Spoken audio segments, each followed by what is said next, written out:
Hello and welcome everyone. कैसे हो दोस्तों? आई होप सब बढ़िया होंगे, स्वस्थ होंगे, मस्त होंगे। प्यारे साथियों, आज की इस क्लास में आज का जो हमारा सब्जेक्ट है introductory animal husbandry BSc agriculture first semester. और एनिमल हस्बेंड्री में जो आज का हमारा टॉपिक है वो है डिहॉर्निंग ऑफ कैटिल। पशुओं में सींग को हटाना, जो पशु हैं पशुओं के सींग को हटाना जो है वो डिहॉर्निंग प्रक्रिया कहलाती है। तो आज हम उसी पे चर्चा करेंगे। तो साथियों, आइए शुरू करते हैं हम आज की अपनी क्लास को और इसको समझने का प्रयास करते हैं। तो सबसे पहले हम जो डिहार्निंग शब्द हमने देखा यहाँ पे, या जिसे हिंदी में सिंग अवरोधन कहते हैं, पहले उसको समझने का प्रयास करते हैं। तो जो डिहार्निंग है, सभी प्रकार के पशुओं में, किस प्रकार के? सभी प्रकार के पशुओं को उनके सींग से रहित करना या सींगों को हटा दिया जाता सींग अवरोधन कहलाता है। ठीक है। जो सभी प्रकार जो पशु हैं, पशुओं को उनके सींग से अलग करना, ठीक है, या उनकी सींग को हटा देना, क्या कहलाता है? सींग अवरोधन कहलाता है, या उसे डिहॉर्निंग कहते हैं। अब समझ में आया होगा डिहॉर्निंग क्या है। आगे बात करें सींग रहित, या जिसे पोलेट कहते हैं। जिस जात के बच्चे में वृद्धि के समय सींग नहीं निकलती है उन्हें सींग रहित या पोलेट पशु कहते हैं। देखिए, कुछ जाति के पशु ऐसे जाति के पशु होते हैं जिनके जो संतान पैदा होती है, जिनके बच्चे उत्पन्न होते हैं, जब वो वृद्धि करते हैं तो उनमें जो है सींग नहीं पाई जाती है। ठीक है। ऐसे पशु जिनमें सींग ना पाई जाती हो उन्हें क्या कहते हैं? सींग रहित या पोलेट पशु कहते हैं। तो यहाँ पे हम चर्चा करें कि सींग अवरोधन क्या है और सींग रहित क्या है। ठीक है। पोलेट पशु किसे कहते हैं? तो ऐसे पशु जिनमें जो है ऐसे जाति के पशु के बच्चे जो वृद्धि के समय उनमें जो है सींग नहीं होती है। क्या होता है? वृद्धि के समय सींग नहीं निकलते हैं, उन्हें सींग रहित या पोलेट पशु कहते हैं। ठीक है। अब यहाँ पे समझने का प्रयास करते हैं कि सींग अवरोधन के क्या फायदे हैं, या फिर सींग अवरोधन क्यों करना चाहिए। पहले क्या था कि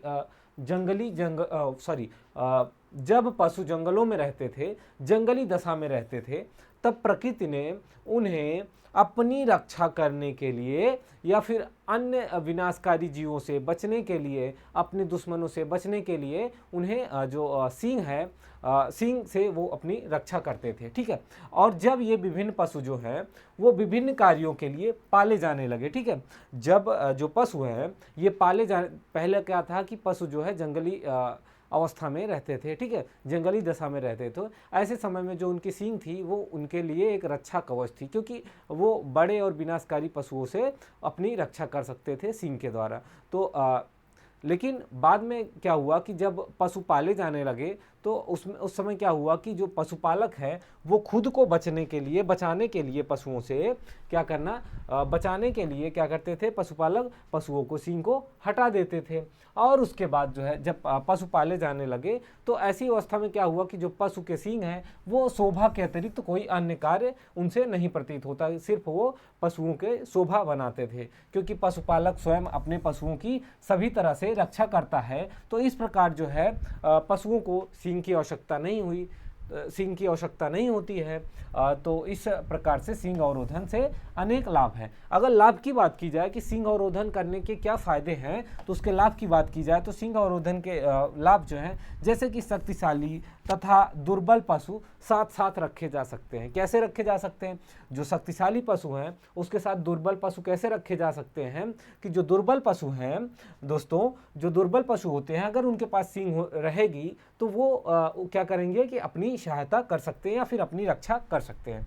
दूसरा पॉइंट है, पशुओं की आपस की लड़ाई में उनके एन तथा कोख आदि भागों में चोट लगने का डर नहीं रहता है। ऐसी अवस्था में क्या रहता है, अगर जो शक्तिशाली और दुर्बल पशु अगर साथ रखे जाएं तो उस अवस्था में क्या है कि पशु जो है अपनी सुरक्षा स्वयं कर सकता है। इससे क्या है कि जो बड़ा पशु है वो जो है इसके ऐन हो गया, कोख हो गया, इन सब जो भागों में चोट लगने का डर होता है वो कम हो जाता है। ठीक है।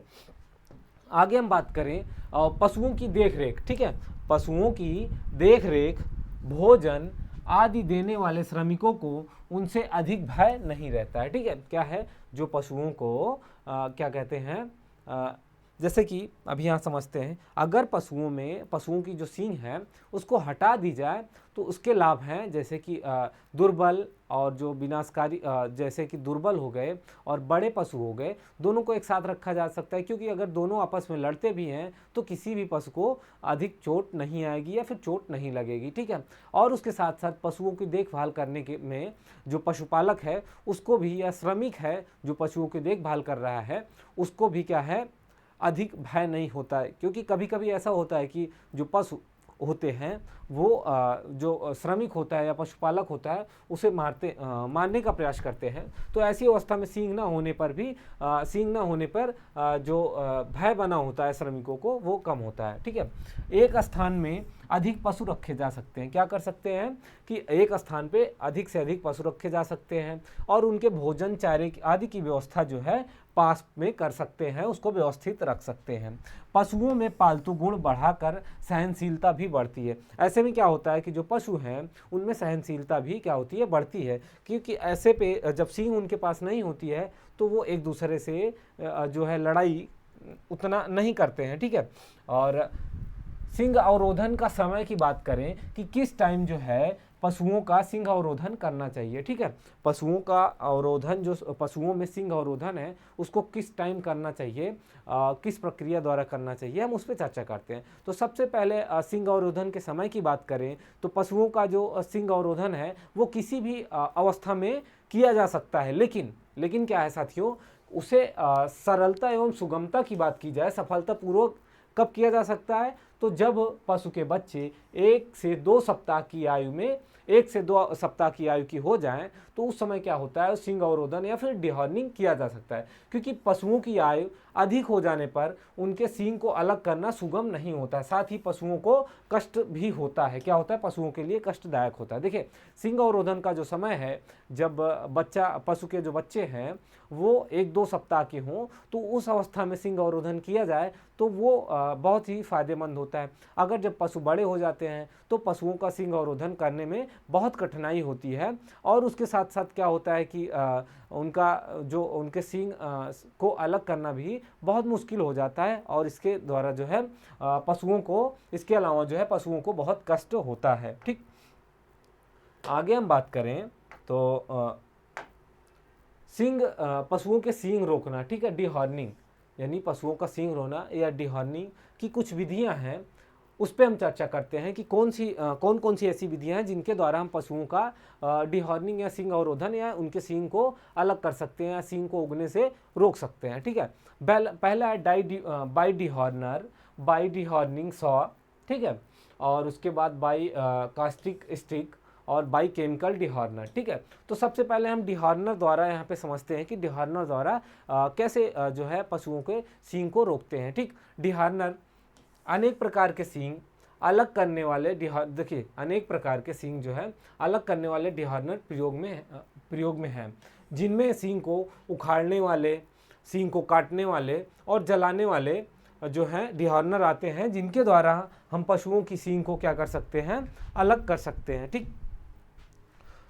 डिहॉर्नर द्वारा जो डिहॉर्नर हैं वो अनेक प्रकार के डिहॉर्नर आते हैं पशुओं के जो प्रयोग में आते हैं, जो पशुओं के सींग को अलग कर सकते हैं। उस जो डिहॉर्नर है, जैसे कि कटिंग हो गया, काटने वाले क्लिपिंग हो गया, कटिंग या फिर जलाने वाला हो गया, तो जो है उखाड़ने वाला हो गया, इस तरह के जो है डिहॉर्नर आते हैं, जिनकी सहायता से हम पशुओं का जो है क्या कह सकते हैं, उनकी सींग को रोक सकते हैं या फिर उनका डिहॉर्निंग कर सकते हैं, ठीक है।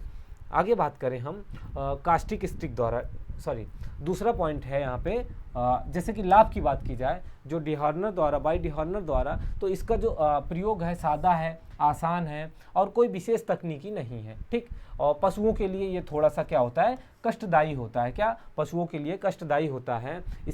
इसके द्वारा जो है पशुओं जिससे रक्त भी निकलता है और जिससे बाद में क्या होता है, छूत बीमारी फैलने का भी भय होता है। दूसरा है डिहॉर्नर आरी द्वारा, ठीक है। बाई डिहॉर्निंग सॉ की बात की हमने, यहाँ पे बाई डिहॉर्निंग सॉ का मतलब है साथियों डिहॉर्निंग आरी द्वारा सींग जो है सींग काटने की आरी का प्रयोग प्रायः पूर्ण रूप से बढ़े हुए सींगों को काटने के लिए किया जाता है। देखिए जो डिहॉर्निंग आरी होती है, उसका उपयोग तब किया जाता है जब पशुओं की सींग पूरी तरीके से बड़ी हो जाए या बड़ी हो गई हो, तो उस अवस्था में क्या करते हैं, इस आरी का उपयोग करके पशुओं की जो सींग है उसको काटा जाता है। और यह जो आरी है मनुष्य द्वारा या फिर यांत्रिक साधनों के द्वारा चलाई जाती है।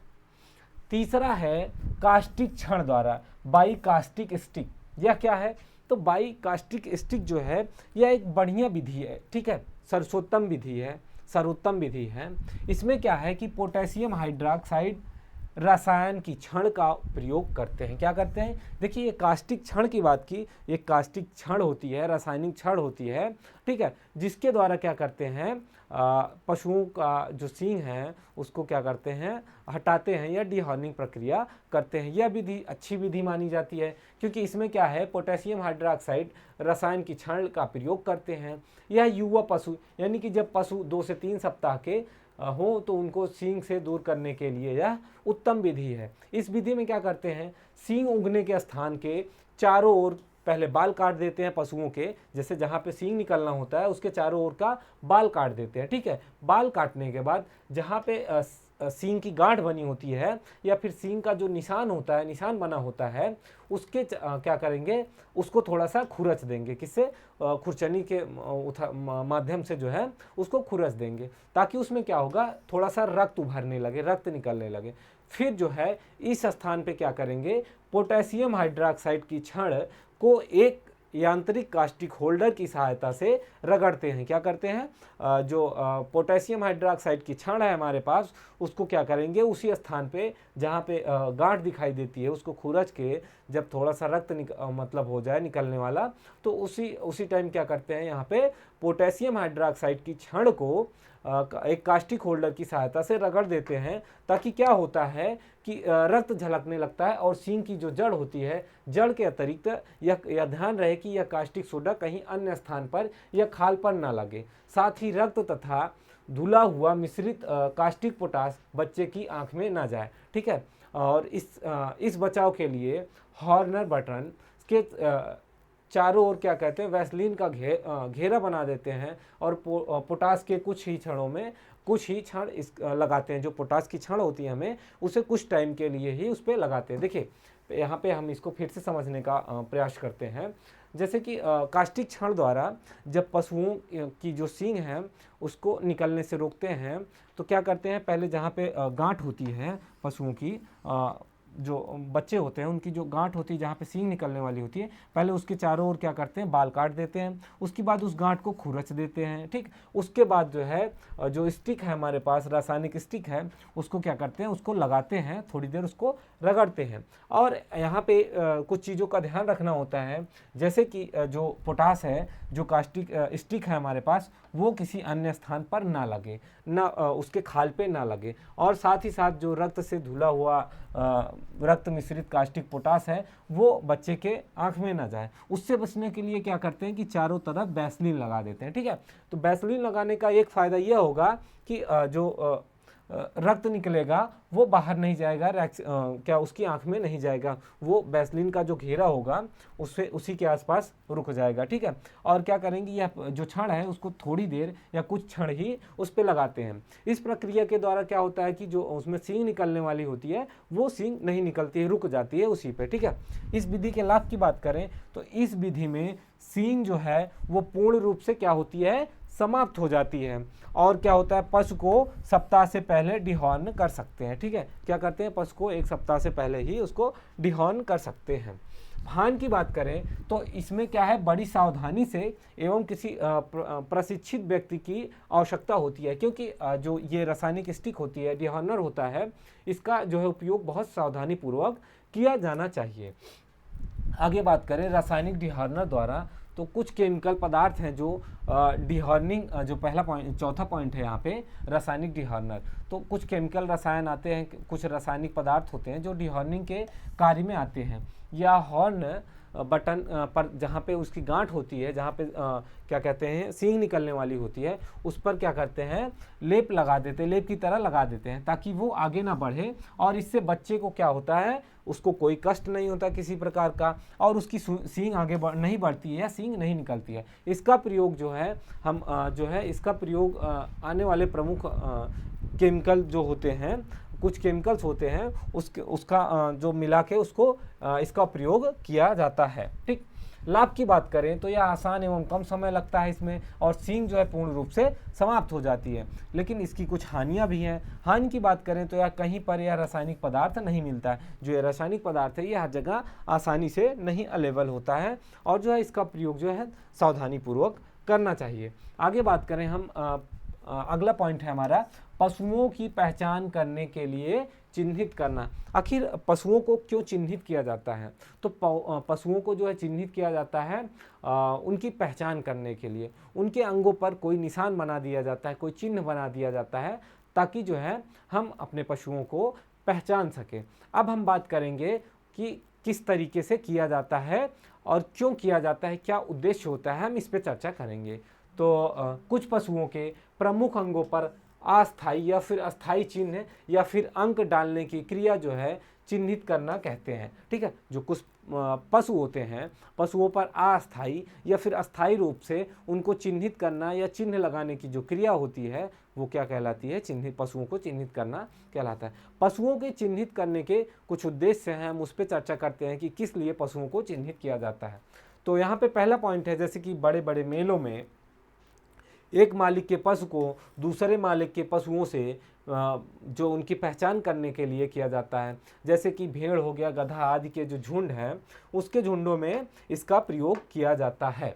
पशुओं के पंजीकरण यानी रजिस्ट्रेशन के लिए इसका चिन्हीकरण किया जाता है। पशुओं को झुंड में व्यक्तिगत पहचान के लिए किया जाता है कि जब पशु झुंड में हो तो उसकी पहचान आसानी से कैसे की जाए, इसीलिए चिन्हित किया जाता है। उसके साथ साथ पशुओं कुछ ऐसे पशु होते हैं जैसे कि उनसे संबंधित कोई परीक्षण हो गया, या फिर उनको जो है परीक्षण करने के लिए या कोई परीक्षण के लिए उनका उपयोग किया गया हो, तो उसको भी सब पशुओं या पशुओं के झुंड में पहचानने के लिए, ताकि उनकी पहचान जो है आसानी से हो जाए, उसके लिए उनका विभाजन करने पर पहचान के लिए क्या है किया जाता है। पशुओं के चिन्हित करने की विधियां की बात करें तो पशुओं को चिन्हित करने की कुछ निम्नलिखित विधियां हैं, जैसे कि विभिन्न प्रकार के रंगों का उपयोग करके, पशुओं को दाग कर, उसमें उनको छल्ला पहना कर, उन पर गुदवा कर, टैटू बनवा कर, या फिर अंग काट कर या छेद कर जो है उनको क्या करते हैं, चिन्हित कर सकते हैं। पहला है शरीर पर रंग लगाकर। ठीक है, तो पशुओं को चिन्हित करने के लिए जैसे कि भेड़ हो गई, बकरी हो गई, जैसे बहुत सारे पशुपालक जो होते हैं वो साथ में झुंड में अपने पशुओं को चराते हैं, तो क्या करते हैं, उस अवस्था में उनको अपने पशुओं की पहचान करने के लिए क्या करना पड़ता है, उनको रंगना पड़ता है, रंग लगाना पड़ता है अलग अलग। तो इससे क्या होता है कि उनको आसानी से जो है अपने पशुओं को पहचान सकते हैं।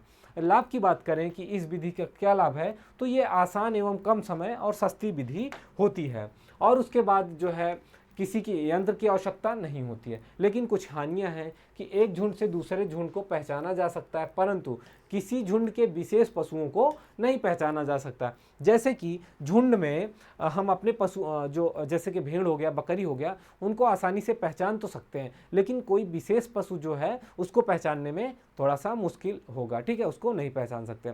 आगे जो दूसरा पॉइंट है, पशुओं को दागना। ठीक है, पशुओं को दागना, यह विधि दो प्रकार से है। ठंडा दागना, देखिए इस विधि में क्या है, अंक शरीर पर डालते हैं और उन्हें रासायनिक पदार्थ जैसे कि ब्रांडलुक्स, ब्रांडेम ऑयल इत्यादि को डुबो कर क्या करते हैं, पशुओं की जांघ पर लगा देते हैं। इससे क्या होता है, अस्थायी चिन्ह बन। देखिए कोई अंक जैसे कि कोई लोहे का यंत्र लेते हैं हम या लकड़ी का, उस पर क्या करते हैं, कोई अंक जो है क्या करते हैं, उस पर कोई अंक बना रहता है। ठीक है, 1 2 3 4 5 कोई भी अंक हो, और उसको अपनी आवश्यकता अनुसार, सुविधा अनुसार क्या करते हैं, उसे रहता है अंक, और उसको क्या करते हैं, रासायनिक जो ठंडा दागना है, कोल्ड ब्रांडिंग है, उसको रासायनिक पदार्थ में डालते हैं या तेल होता है उसमें, और उसको क्या करते हैं, डुबो कर पशुओं की जांघ के साइड पे लगा देते हैं, जिससे पशुओं पे अस्थाई जो है चिन्ह बन जाता है। गरम दागने की बात करें तो गरम दागना